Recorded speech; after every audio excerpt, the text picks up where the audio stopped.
أشهد أن لا إله إلا الله وحده لا شريك له وأشهد أن محمدا عبده ورسوله لا نبي بعده.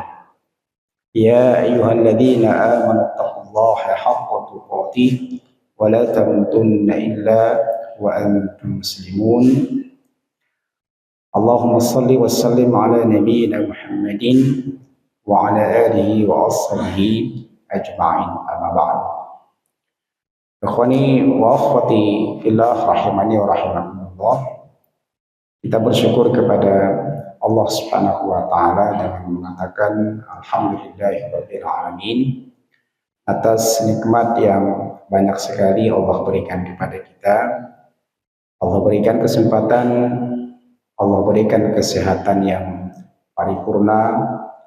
Allah mudahkan kita menuju majlis yang mulia, yang malaikat membentangkan sayapnya dan seluruh makhluk yang ada di langit, ada di bumi, bahkan di dasar laut memohon ampun kepada Allah untuk orang-orang yang berada di majelis ilmu. Mudah-mudahan syukur yang kita ucapkan ini mengantarkan kita kepada kemuliaan dunia dan akhirat. Al-Imam Ibnu Qayyim Al-Jauziyah mengatakan ada 7 hal yang membuat hati ini menjadi mati. Di antaranya ketika mendapatkan kenikmatan, dia tidak bersyukur kepada Allah Subhanahu wa taala. Salawat dan salam kita aturkan kepada Nabi kita yang tercinta Rasulullah sallallahu alaihi wasallam, pada keluarga beliau, sahabat, tabi'in, tabi'ut tabi'in, dan semua umat beliau sampai yaumul qiyamah. Mudah-mudahan kita termasuk orang-orang yang kelak mendapatkan syafaat dari Rasulullah sallallahu alaihi wasallam. Tema kita pada pagi ini adalah sungguh istimewa menjadi orang kaya. Di sini ada orang kaya kan ya? Ya, insya Allah lah, kaya lah. Kalau nggak kaya, akan menjadi kaya, insya Allah ya.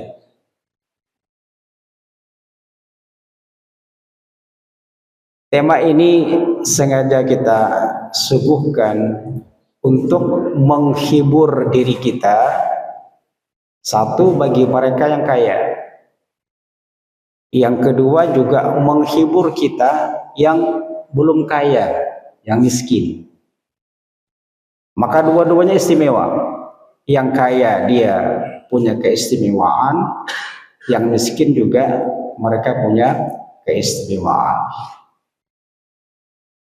Di dalam hadis Nabi riwayat Imam Muslim dari sahabat beliau Abu Dzar Al-Ghifari radhiyallahu anhu, beliau berkata, anna nasan min ashabi Rasulillahi sallallahu alaihi wasallam qalu lin nabiyyi sallallahu alaihi wasallam. Ada sejumlah sahabat Rasulullah, maksudnya ini kalangan muhajirin. Sebagian ulama tafsir mengatakan maksudnya muhajirin dan ansar, datang kepada Rasulullah sallallahu alaihi wasallam bertanya, ya Rasulullah, wahai Rasulullah, dhahaba ahlud duthuri bil ujuri, beruntung sekali orang-orang kaya yang pergi dengan membawa pahala yang banyak. Yusalluna kama nusalli, mereka sholat, kami juga sholat. Wa yasumuna kama nasum, mereka puasa, kami sebagaimana kami puasa. Wa yatasaddaquna bi fuduli amwalihim, namun mereka bisa sedekah. Nah, kalau kami gak bisa sedekah. Ini keluhan orang-orang miskin kepada Rasulullah sallallahu alaihi wasallam. Kok istimewa banget orang kaya ini. Kalau sholat, dia juga dapat pahala sholat. Kalau saum dapat pahala saum.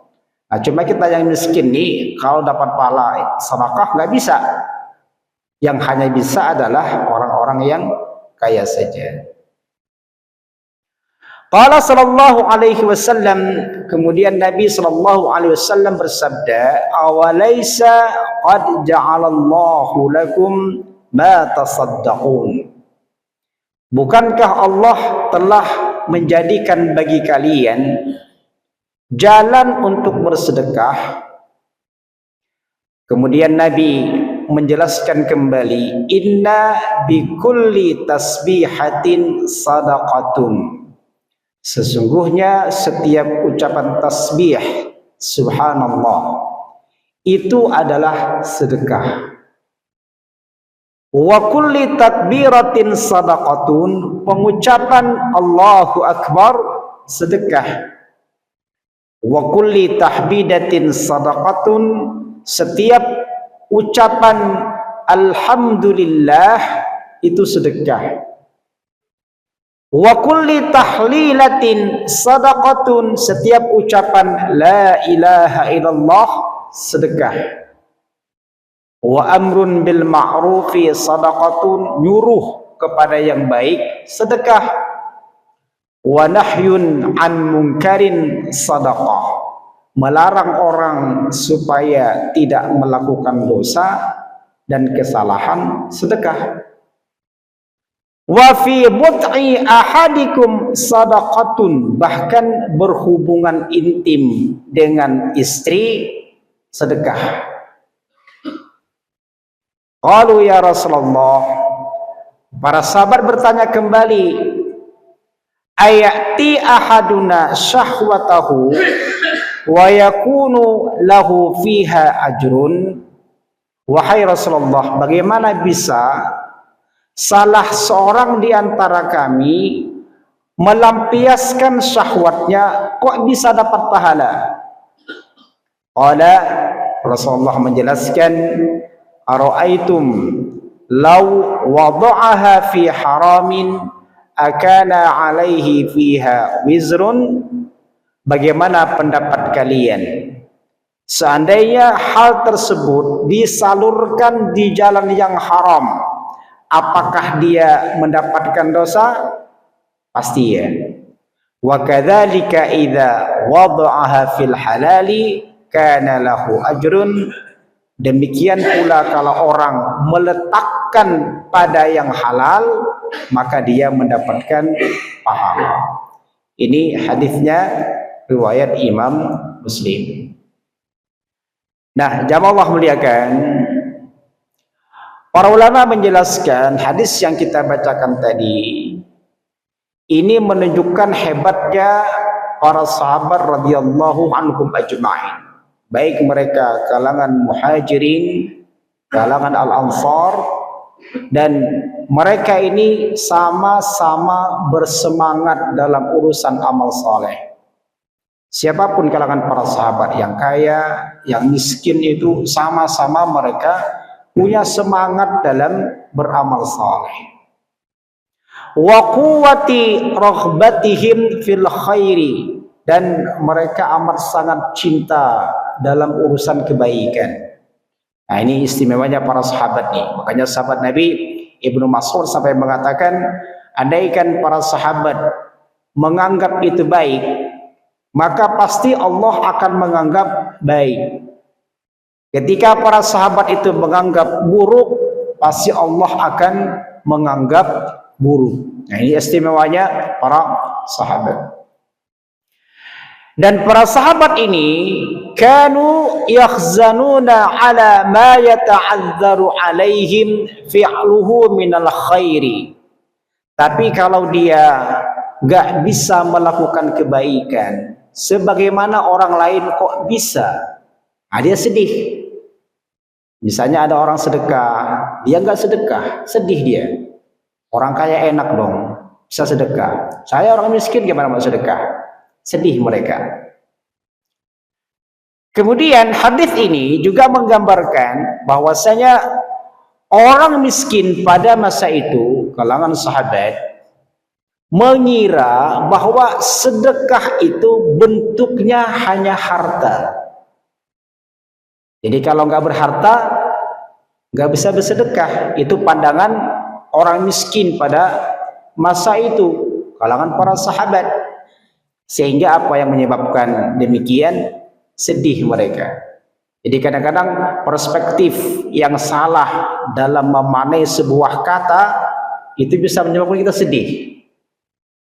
Karena ketidaktahuan kita. Contoh kayak begini, mereka mengira yang bisa sedekah itu adalah orang kaya saja. Orang miskin tidak bisa sedekah. Nah, ini kan perspektif yang salah. Tapi Nabi Shallallahu Alaihi Wasallam dalam hadits ini meluruskan anggapan para sahabat yang mengatakan bahwa yang sedekah itu hanya orang kaya. Bahkan orang-orang miskin pada masa itu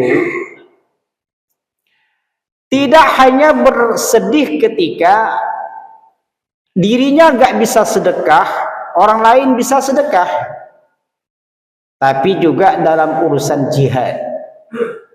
Orang lain bisa berjihad karena punya onta, punya kuda, apalagi punya alat perang, tapi dirinya nggak bisa berangkat karena nggak punya onta, nggak punya kuda, apalagi nggak punya perlengkapan perang. Nah, sehingga dikatakan oleh para ulama, di antara sifat orang-orang yang beriman yang Allah sematkan kepada para sahabat radhiyallahu anhum ajma'in, kalau mereka tidak ikut berjihad, padahal mereka sudah berusaha untuk mencari kendaraan, namun bila dapat kendaraan, mereka ini sampai meneteskan air mata. Ini hebatnya para sahabat. Padahal yang namanya jihad itu kan resikonya apa? Luka, sudah pasti, ya. Capek, lelah, apalagi boleh jadi meninggal dunia. Tapi kok kalau nggak ikut malah sedih, malah menangis. Nah, kalau kita barangkali ada perintah jihad, ada instruksi, kamu nggak usah berangkat aja, mungkin senang kita gitu kan. Tapi para sahabat nih sedih mereka. Nah, ini hebatnya dan istimewanya para sahabat radhiyallahu anhum ajma'in. Kemudian kata orang miskin, zahaba ahlud dusur bil ujuri. Jadi orang yang ahlud dusur, kata para ulama, orang yang banyak harta. Orang yang banyak harta ini diantaranya mereka zahabu bil ajri indallahi azza wa jalla. Nanti ketika dia menghadap Allah subhanahu wa ta'ala, pahalanya itu banyak. Tidak seperti orang miskin dalam anggapan mereka pada masa itu. Kenapa? Orang miskin sholat, orang kaya bisa sholat? Bisa sholat. Orang miskin bisa puasa, orang kaya juga bisa puasa. Tapi kalau orang kaya sedekah, orang miskin tidak bisa sedekah. Makanya orang kaya ini dia memiliki keistimewaan.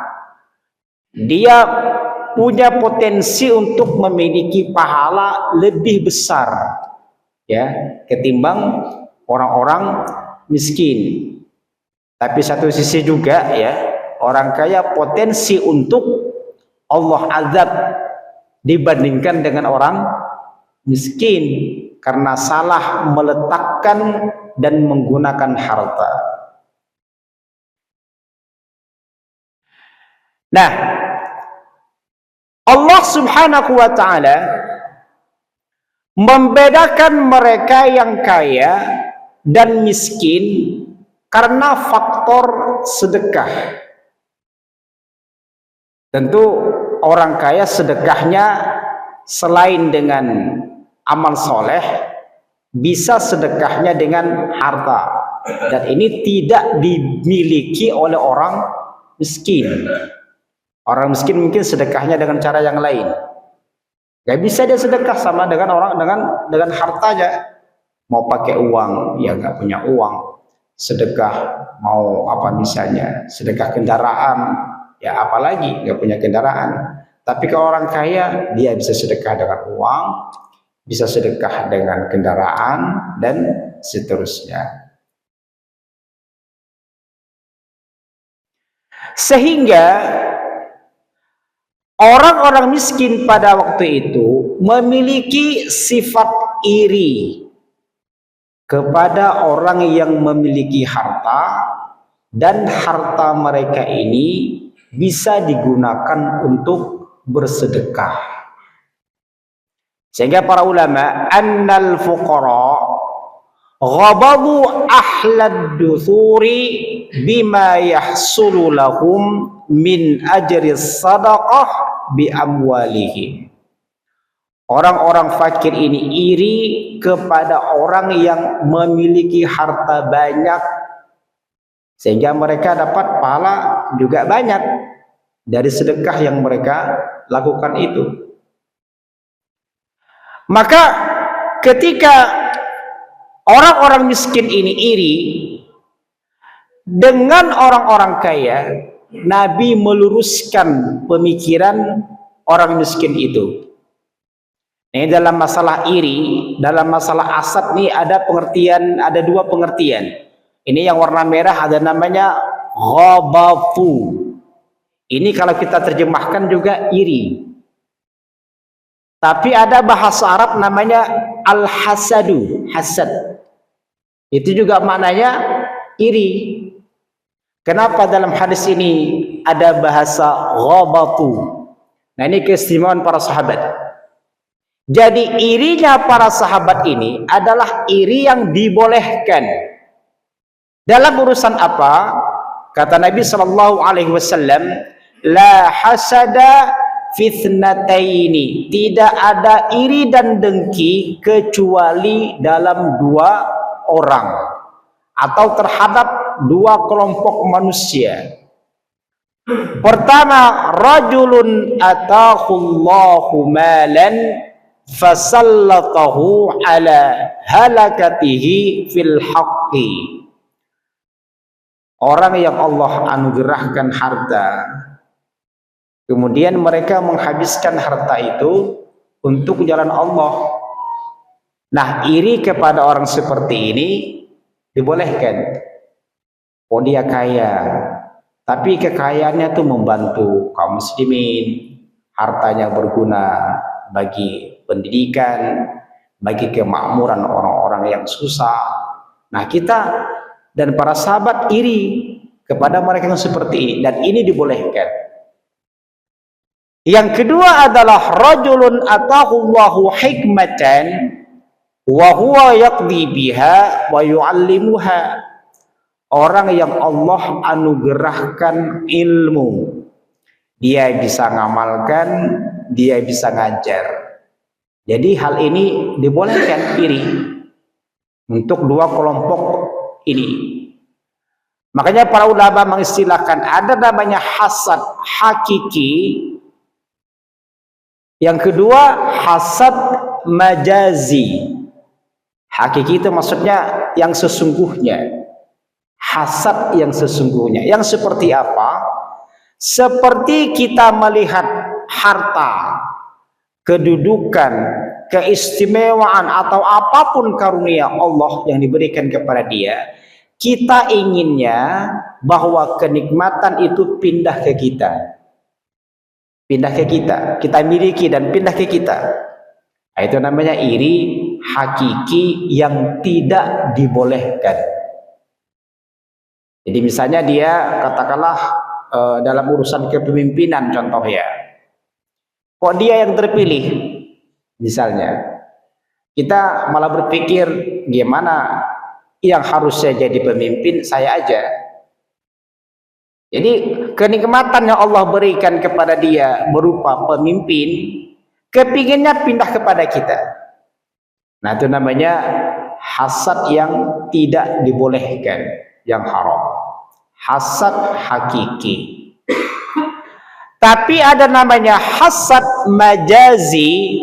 Nah, seperti ini ada bahasanya ghibthah, yaitu kenikmatan yang Allah berikan kepada orang lain kepingin dimilikinya juga, tapi dia tidak terfikir bagaimana kenikmatan orang lain itu pindah ke dirinya dan kenikmatan orang itu hilang. Gak terfikir ke sana dia. Contoh kayak tadi, melihat orang kaya kok sedekah, saya ini miskin kok nggak bisa sedekah, maka kita boleh iri. Enak banget kayaknya kalau jadi orang kaya bisa sedekah, sementara saya nggak bisa sedekah. Jadi kita pisahkan antara iri yang dibolehkan dengan iri yang tidak dibolehkan. Iri yang dibolehkan seperti yang dilakukan oleh para sahabat ini, yang istilah bahasa Arabnya adalah ghibtatun. Jadi kepingin yang Allah berikan kepada dia juga kita miliki, tapi tidak berharap kenikmatan tersebut hilang dari dirinya. Dan ini dibolehkan. Makanya Al-Imam Ibnu Taimiyah rahimahullahu ta'ala dan ulama-ulama yang lainnya itu memang memisahkan antara hasad dengan al-ghibthah. Jadi dua kalimat yang dalam bahasa Indonesianya kita terjemahkan iri, tapi sebenarnya maknanya itu berbeda. Maknanya berbeda. Hasad ini kepinginnya kenikmatan orang itu pindah kepada kita juga memiliki, itu hasad. Tapi kalau al-ghibthah itu kepinginnya kenikmatan orang itu juga kita miliki. Dia kok bisa sholat panjang ya, dia kok bisa khusyuk dalam sholat ya, misalnya gitu kan, iri kita. Kok bacaan Al-Qur'annya kok enak ya, kok anaknya kok semua soleh ya. Ini dibolehkan, tapi bukan berarti kita kepingin kenikmatan dia tuh hilang.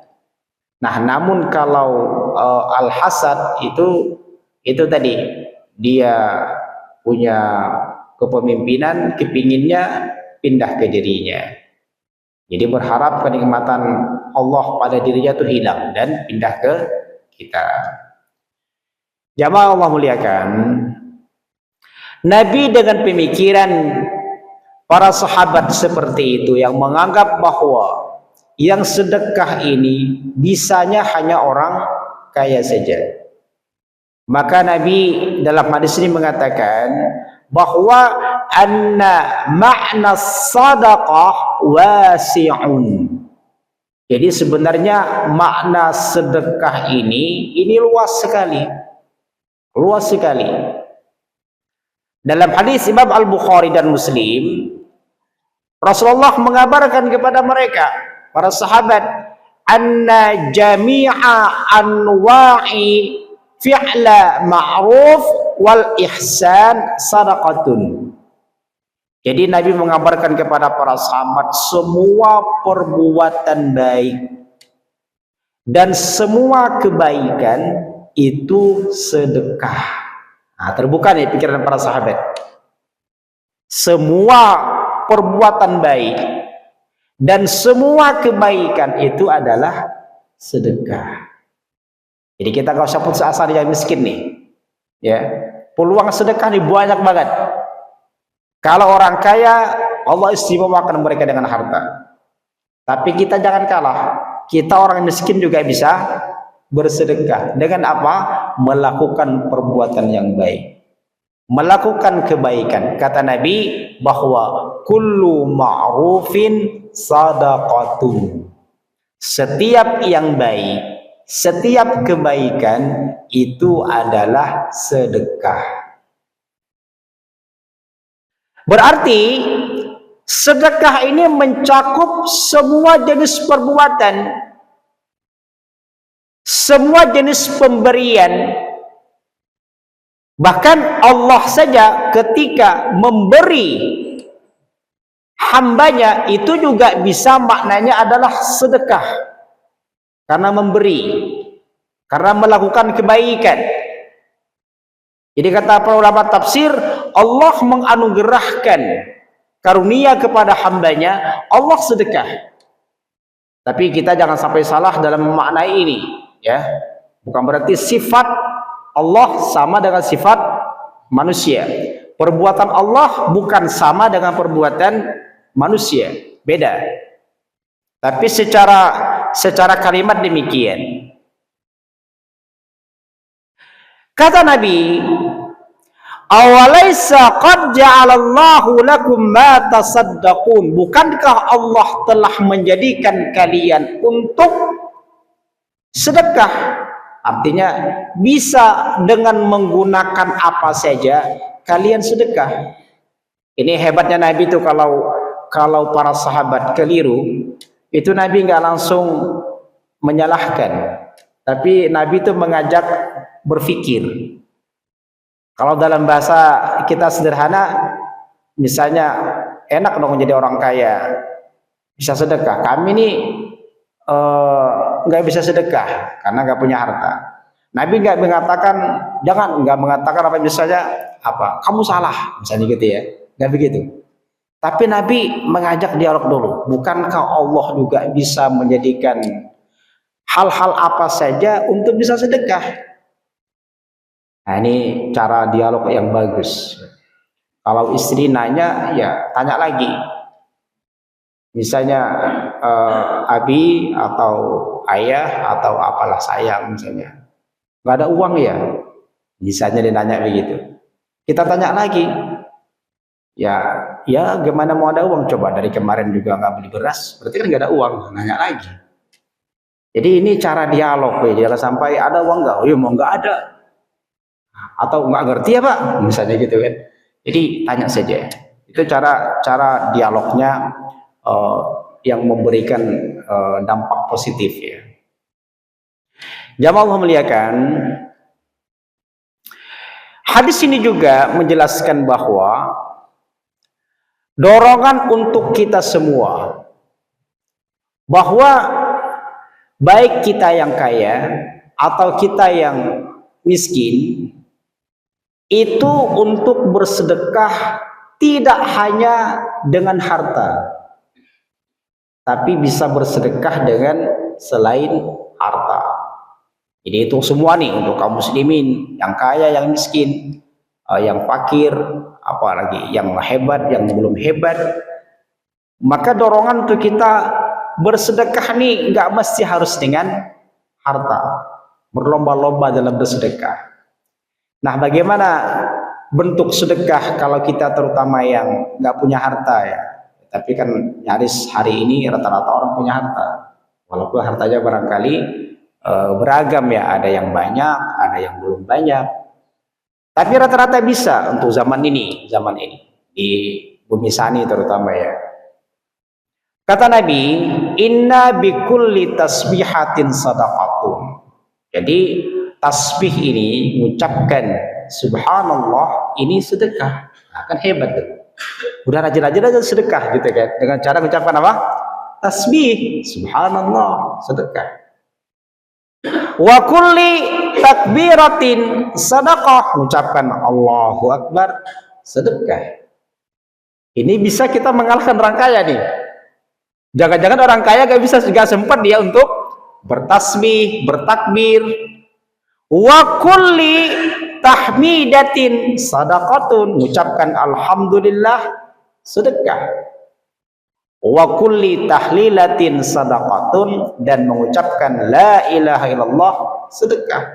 Nah, ini motivasi kita bahwa kalau kita nggak bisa sedekah dengan uang, nah kita boleh bersedekah dengan ini.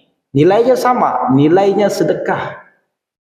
Sedekah dengan harta, ya sedekah nilainya. Sedekah dengan kalimat yang Rasulullah sebutkan tadi, mengucapkan subhanallah, Allahu Akbar, alhamdulillah, la ilaha illallah, sedekah juga. Maka kata para ulama bahwa pengertian sedekah dalam syariat tidak hanya dengan harta, laisat hiyas sadaqata bil mali. Jadi dalam syariat ini pengertian sedekah tidak hanya bentuknya harta. Was-shadaqatu bil mali nau'un min anwa'is sadaqati. Sedekah harta itu adalah bagian dari macam-macam sedekah.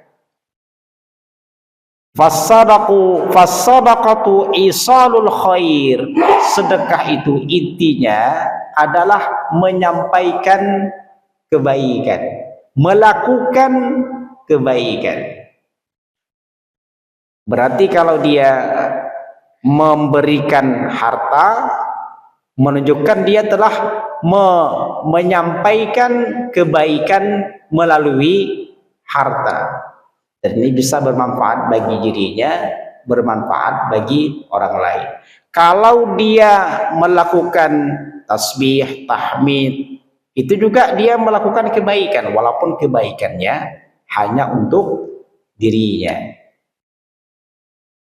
Nah, ikhwani wa akhwati fillah ya Allah muliakan.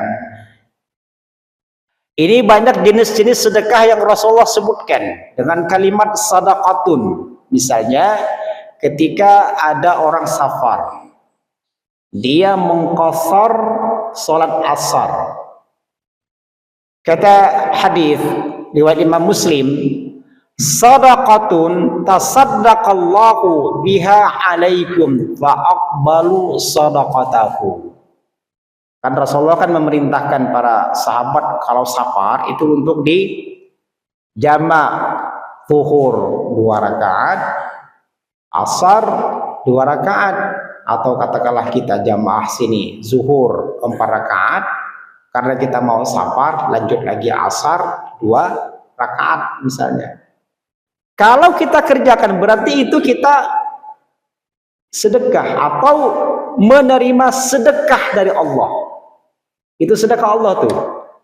Dari 4 memakan waktu katakanlah boleh jadi 10 menit. Tapi kalau 2 rakaat boleh jadi cuma 5 menit.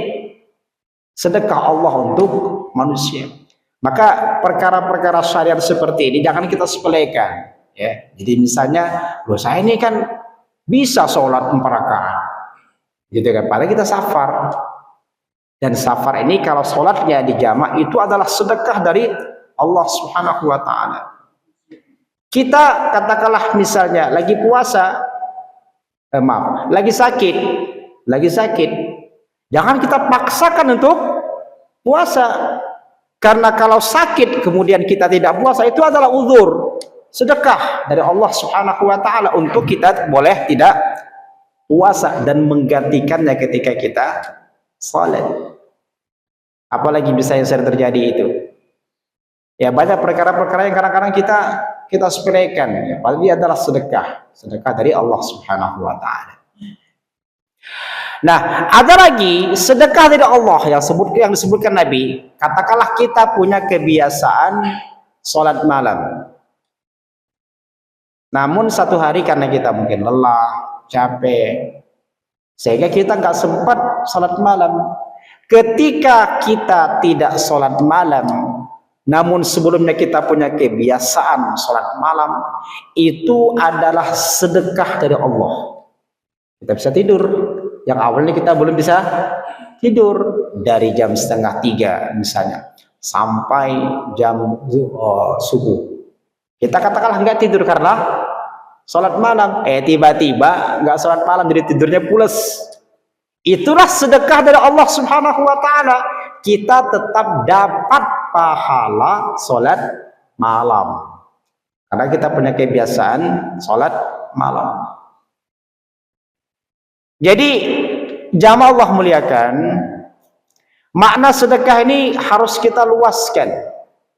Tidak hanya dalam bentuk mal, tapi bisa juga bersedekah dalam bentuk yang lain.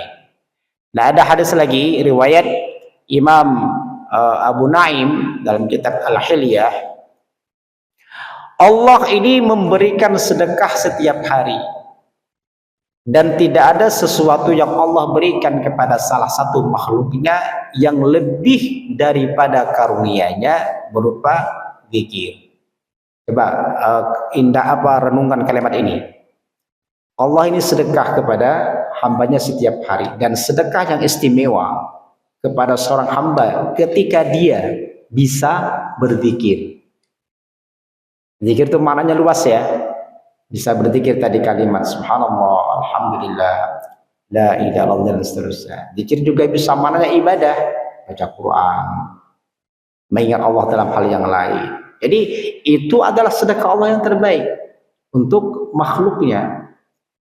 Maka kalau kita bisa beribadah, bisa sholat, itu adalah sedekah Allah yang terbaik untuk kita. Karena nggak banyak orang yang bisa sholat dengan benar, bisa baca Quran rutin, nggak banyak. Baik. Was-sadaqatu bi ghairil mali nau'ani. Nah, sedekah selain harta itu ada dua jenis. Saya ulang lagi, sedekah selain harta itu ada dua jenis. Yang pertama, sesuatu yang sifatnya menyampaikan kebaikan kepada makhluk, menyampaikan kebaikan kepada makhluk. Ini menjadi sedekah.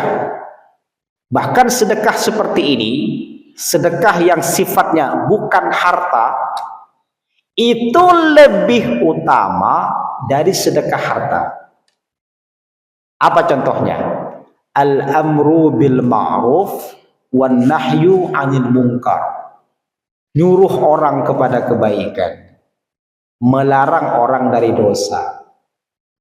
Nah, ini kan sifatnya menyampaikan kebaikan kepada makhluk dan bukan bentuknya harta, tapi sekedar nyuruh orang. Biasa dampaknya lebih bagus, lebih banyak. Sehingga para ulama yang sifatnya mengantarkan makhluk kepada kebaikan itu lebih utama dari sedekah maliyah, harta. Apalagi fa innahu du'aun ila ta'atillahi. Apa namanya?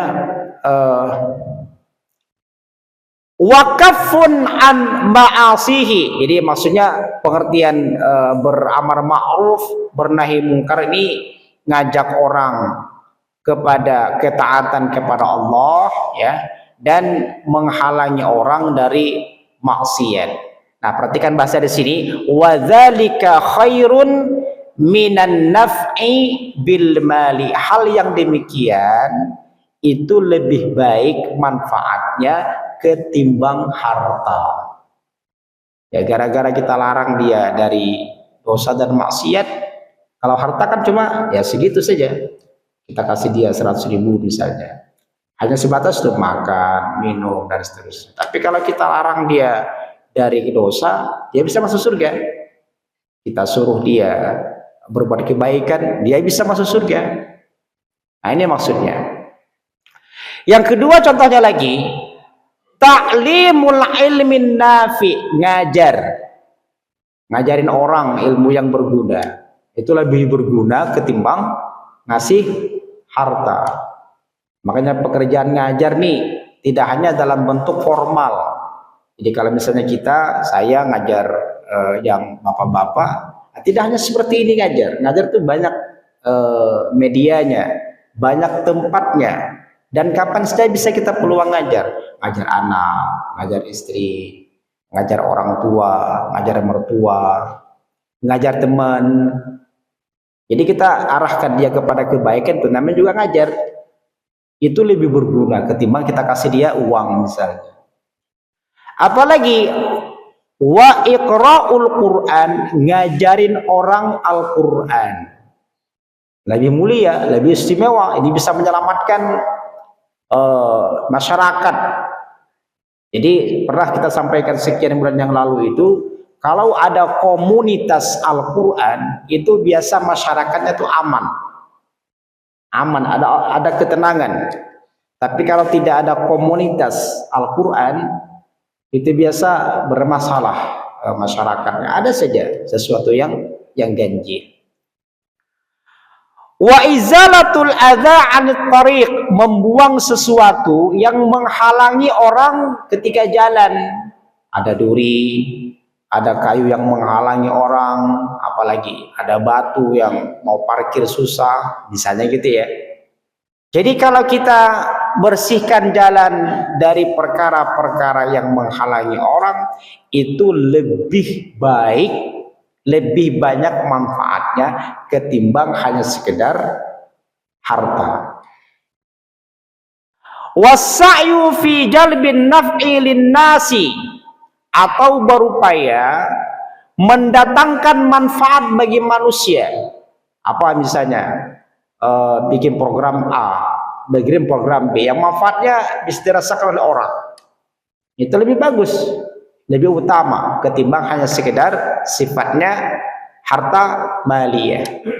Termasuk juga mendoakan kebaikan. Nah, ini kita berarti orang miskin seperti kita nih bisa berpeluang banyak untuk bernilai sedekah. Dengan cara apa? Berdoa kepada Allah untuk kita, untuk anak kita, untuk istri kita. Jadi jangan sepelekan tuh.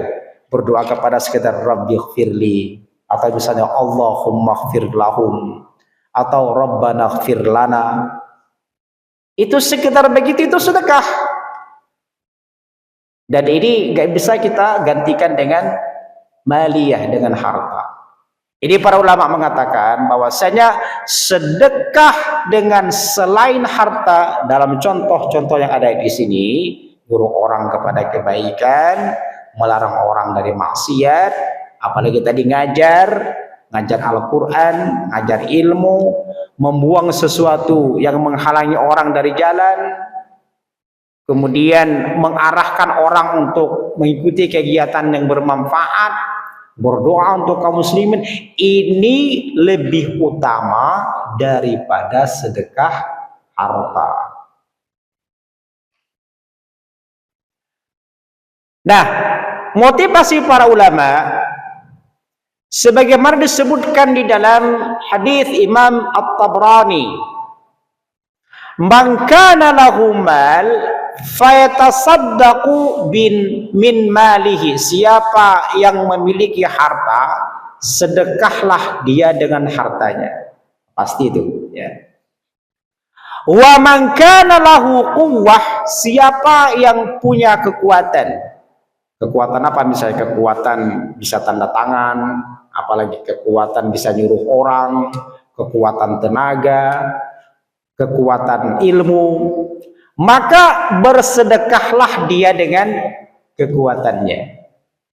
Ya, ketika ada semen, ibu-ibu samping kita nggak ada suaminya, contoh saja,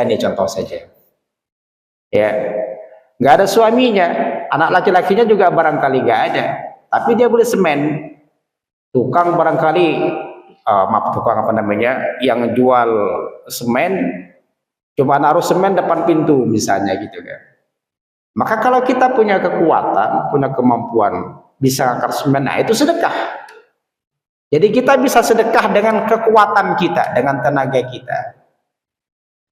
Apalagi man kana lahu ilmun falyatasaddaq min ilmihi, siapa yang memiliki ilmu, dia bisa sedekah dengan ilmunya. Ilmu apa saja? Selagi bukan ilmu sihir. Ilmu sihir nggak dibolehkan sedekah. Ilmu pelet, ilmu gimana supaya orang untung dengan cara pelet, ya nggak dibolehkan. Ilmu yang berguna saja. Jadi kalau kita bisa ngajar gimana cara masak, gimana cara menata, itu kan ilmu. Gimana cara parkir yang benar, gitu kan? Gimana cara nutup pintu mobil, gimana cara, itu kan ilmu tuh. Jadi ketika kita punya kemampuan seperti itu, ya sedekah dengan ilmu. Ada lagi, inna minas, nomor 3 langsung ya. Inna minas sadaqati an tusallima 'alan nas wa anta taliqul wajhi. Jadi termasuk sedekah kalau kalian mengucapkan salam. Wah, itu kesempatan banget tuh. Jadi bapak ibu nanti keluar ke rumah udah ketemu siapa saja, assalamualaikum, itu sedekah itu. Jadi banyak-banyak sedekah. Termasuk juga senyum ceria mukanya ketika ketemu sama orang. Nah, jadi peluang sedekah itu banyak sebenarnya. Dompet kita mungkin lagi bermasalah, ya udahlah sedekah pakai salam aja lah. Gitu ya. Jadi ini motivasi untuk kita tidak berputus asa nih. Ternyata peluang surga itu tidak hanya dimiliki orang kaya. Kita yang miskin juga bisa nih dengan cara seperti ini. Kata Mu'adz bin Jabal, ta'limul ilmi liman la yu'allimuhu sadaqatun, ngajarin orang itu sedekah. Jadi berbagi ilmu, berbagi cara itu sedekah. Ada orang ngetik dia WA tidak sopan misalnya, kita ajarin dia, ini loh cara sopan kalau WA, itu sedekah. Jadi sedekah ini maknanya amat sangat luas sekali. Termasuk juga takufu syarraka anin nas fa innaha sadaqatun. Jadi kita ini sebenarnya kalau mau marah tuh bisa, mau mukul tuh bisa, mau curang tuh bisa sama orang, tapi kita tahan tuh. Nah, itu sedekah itu. Jadi kalau kita diomelin istri, kita diam gitu, nah sedekah itu. Karena menahan diri dari menyakiti orang.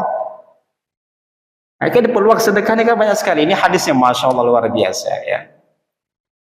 Termasuk juga kalau kita sholat duha. Jadi badan-badan kita nih kata para ulama harus disedekahi, dan ini cukup disedekahi dengan sholat duha. Saya mau tampilkan sedikit ya, ini ada sebentar.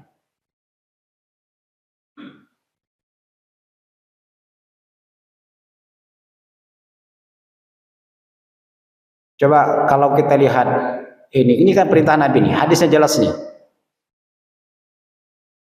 Ini ungkapan Nabi nih. Jadi setiap manusia ini diciptakan dari 360 mafsil. Ini hadis Muslim. Rasulullah berkata demikian. Ini hebatnya Nabi itu. Nabi berarti omongan dia ini wahyu, jelas. Kok Nabi kok bisa menghitung jumlah ruas sebaran kok 360? Makanya wajib kita untuk beriman apa yang Nabi katakan.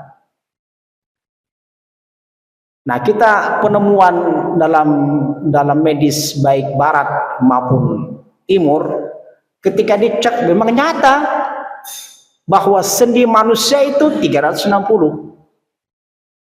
Tulang belakang ketika diteliti jumlahnya ada 147. Tulang dada sendinya berapa, 20, itu diteliti, totalnya itu 360. Nabi mengatakan demikian. Dan ini harus disedekahi semua. Setiap sendi harus disedekahi semua. Nah, kita lihat lagi nih. Ini lengkap nih. Jadi tulang belakang, tulang dada, macam-macam tuh. Mungkin ilmu kedokteran saya kira nyambung nih ya. Totalnya itu adalah 360 sendi. Dan ini harus disedekahi dengan cara apa? Dengan cara sholat duha.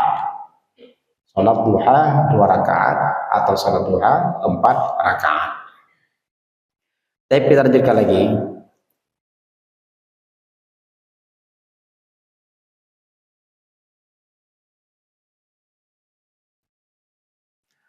Senyummu di hadapan saudaramu itu sedekah. Hampir sama ya. Perintah untuk melakukan kebaikan sedekah. Larangan dari perbuatan mungkar sedekah. Nunjukin orang yang sesat sedekah. Nah, ini penting nih kalau ada di kita memungkinkan nih, Pak kalau ke sana tuh lewat mana? Pak kalau si fulan tuh kenal gak rumahnya di mana? Itu sekitar menjawab itu sedekah itu. Nah, jadi tapi kalau sedekah yang salah ya, sono. Banyak benar lah gitu jawab. Rumahnya di sini atau saya tidak tahu gitu kan. Jadi jawab orang yang bertanya tentang alamat si fulan di mana itu kesempatan banget tuh. Jawab saja. Itu sedekah.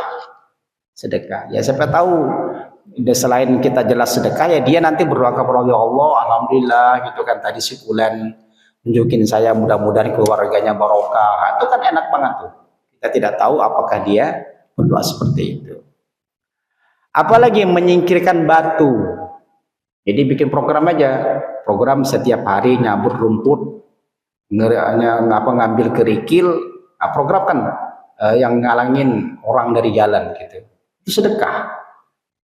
Ngambil daun yang kira-kira kurang kurang nyaman dipandang, mengambil sampah itu kan menghalangi orang dari sesuatu. Nyingkirkan batu, nyingkirkan duri, itu sedekah. Nuangkan air dari embermu ke ember yang lain, sedekah. Ini mungkin dulu kasusnya bantu orang ya, orang wadahnya nggak ada, wadahnya ada tapi nggak ada airnya. Nah, kemudian orang tersebut ada punya wadah, punya airnya, maka sekedar dimasukkan air tersebut ke wadah saudaranya, itu sedekah. Nah, kalau dalam kita nih gimana nih contohnya? Kalau bisa diaplikasikan ya, menuangkan air dari embermu ke ember yang lain sedekah. Ya maknanya bisa, kita punya kuota banyak, bisa transfer kuota. Mana kira-kira begitu? Kalau untuk mengaplikasikannya.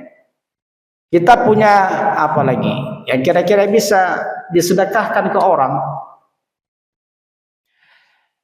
Jamaah Allah muliakan, apabila seseorang memberikan nafkah kepada keluarganya dengan mengharapkan pahala dari Allah, itu sedekah. Jadi barangkali kita sebagai orang tua nih, sebagai kepala rumah tangga, banyak banget tuh sebenarnya pahala. Jadi sampai ada kalaulah kita memberikan nafkah kepada keluargamu, itu sedekah. Termasuk apa saja yang dimakan istri kita dari uang kita, itu sedekah. Jadi kalau misalnya istri kita rajin ngemil, itu rajin jajan, biarin aja itu. Kita banyak sedekah. Gitu kan. Nah, ini berpikirnya kan sederhana. Jadi kita kok makan terus, nggak usah kayak gitulah. Nah, tapi karena pahala kita banyak, sedekah kita banyak gitu. Nah, tapi kita ingatkan gitu kan, nanti kalau nanti perutnya jadi bulat, gitu kan, misalnya. Nah, secara pelan-pelan. Tapi intinya jangan kesel kalau istri kita tuh makan dengan apa yang kita miliki. Anak kita juga barangkali rajin makan dengan apa yang kita berikan. Itu insya Allah nilainya adalah sedekah. Jadi suami ini peluang besar untuk banyak sedekah. Rajin-rajin bekerja saja, kira-kira gitu ya. Banyak uang kasih anaknya, kasih istrinya, insya Allah pahala kita ini akan banyak karena bernilai sedekah. Termasuk juga mereka yang menanam tanaman apa saja. Dalam hadis riwayat Imam Sahih dari Imam Muslim, hadis sahih.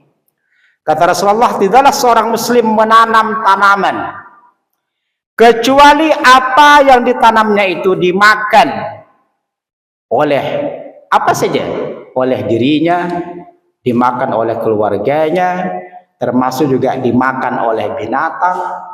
Itu sedekah. Bayangkan, nanam apa saja dimakan. Kita nggak tahu misalnya ulat, kita jelas mata kita terbatas melihatnya. Ada ulat yang barangkali makan dari tanaman kita nanam bunga, contoh. Apalagi nanam yang berbuah, yang dalam macam-macam, dimakan oleh binatang, itu sedekah. Makanya wajar kata Al-Imam Ibnu Qayyim Al-Jauziyah, sesuatu yang membuat orang bahagia itu adalah adanya yang hijau bayau. Adanya yang hijau bayau, karena selain matanya enak, dia dapat pahala terus mengalir. Sampai kata Nabi, segala sesuatu yang dimakan dari tanaman oleh manusia, baik hewan, burung, semua sedekah ila yaumil qiyamati, sampai hari kiamat. Jadi nanam apa saja itu bisa jadi amal jariah sampai yaumul qiyamah. Kita ambil contoh. Ini untuk kita yang barangkali nanam padi atau nanam apa ya. Nanam padi kita tanam, kemudian berubah jadi beras. Beras itu barangkali orang jual, orang makan, dimakannya. Dengan padi, dengan beras itu dimakannya, katakanlah menjadi tenaga dia. Tenaga dia digunakan untuk belajar, untuk bekerja, untuk ngasih nafkah anak istrinya. Jadi petani itu pahalanya sampai yaumul qiyamah dapat pahala dia. Jadi setiap tanaman yang kita makan, yang kita tanam, apapun bentuk tanamannya, itu adalah sedekah. Jadi rajin-rajin ya kalau bapak tuh saingi istrinya itu yang rajin nyiram tanaman. Kita juga bisa dalam hal ini, gitu kan? Ambil pot, apalah kira-kira kita tanam A, tanam B. Ya nanti di setiap dipandang orang kita dapat pahala. Setiap dimakan binatang kita dapat pahala. Jadi nggak ada membazirnya nanam ini. Yang nggak boleh adalah nanam tanaman di tanah orang. Nggak boleh. Nggak bagus nanti ya. Tapi ngomong saja, saya mau nanam ini ya, boleh lah. Tapi kalau hanya nanam itu nanti bisa membuat pertikaian. Baik, yang Allah muliakan. Setiap amal yang manfaatnya terbatas pada pelakunya. Jadi ada bentuk sedekah bi ghairi mal yang tanpa harta, itu ada maknanya, ada pahalanya yang hanya didapat oleh mereka yang melakukan. Apa contoh? Contohnya adalah ketika dia mengucapkan tasbih, tahmid, tahlil. Jadi subhanallah, alhamdulillah, la ilaha illallah dan seterusnya, atau istighfar gitu ya. Itu pahalanya untuk dirinya saja. Untuk dirinya saja, dan itu gak jadi masalah. Dia ke masjid, pahalanya untuk dirinya. Kata Nabi, wa kadzalikal masyu ilal masajidi shadaqatun. Kata para ulama ketika menjelaskan hal ini, sesungguhnya jalan ke masjid itu adalah sedekah.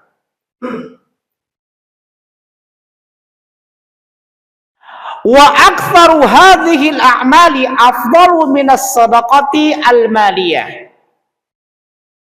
Dan banyak sekali dari amalan-amalan yang ini lebih utama dari sedekah yang sifatnya maliyah.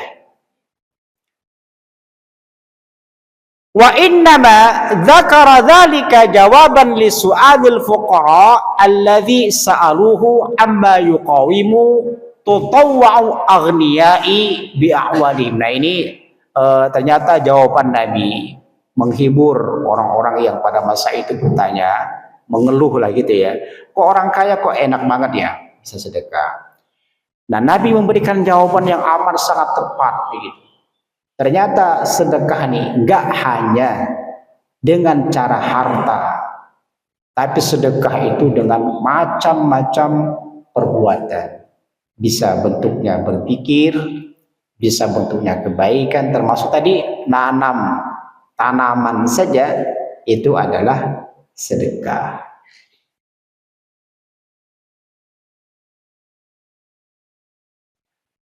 Baik, ini hadisnya riwayat Imam Ahmad tentang pertanyaan Nabi, mau nggak aku sampaikan kepada kalian tentang sebaik-baik amalan yang paling suci di sisi Allah, membuat paling tinggi derajat kalian, bahkan lebih baik bagi kalian daripada menginfakkan emas dan perak, dan lebih baik bagi kalian daripada bertemu dengan musuh lalu kalian memenggal leher mereka atau mereka memenggal leher kalian.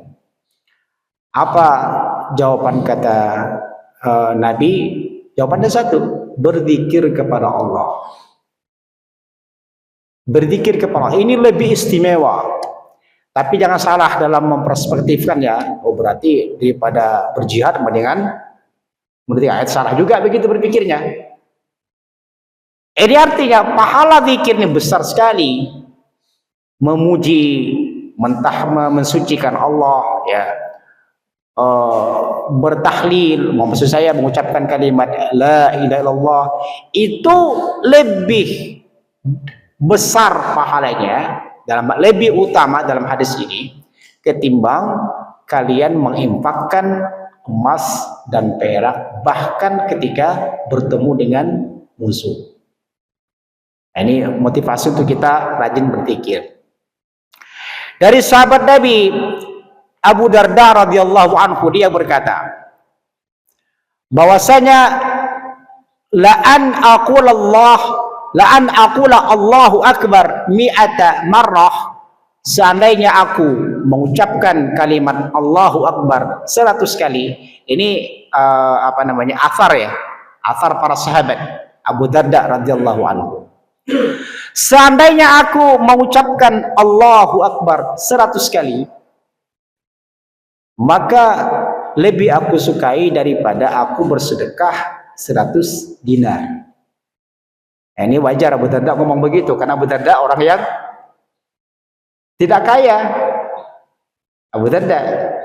Nah, kalau orang kaya nanti mungkin beda ngomongnya.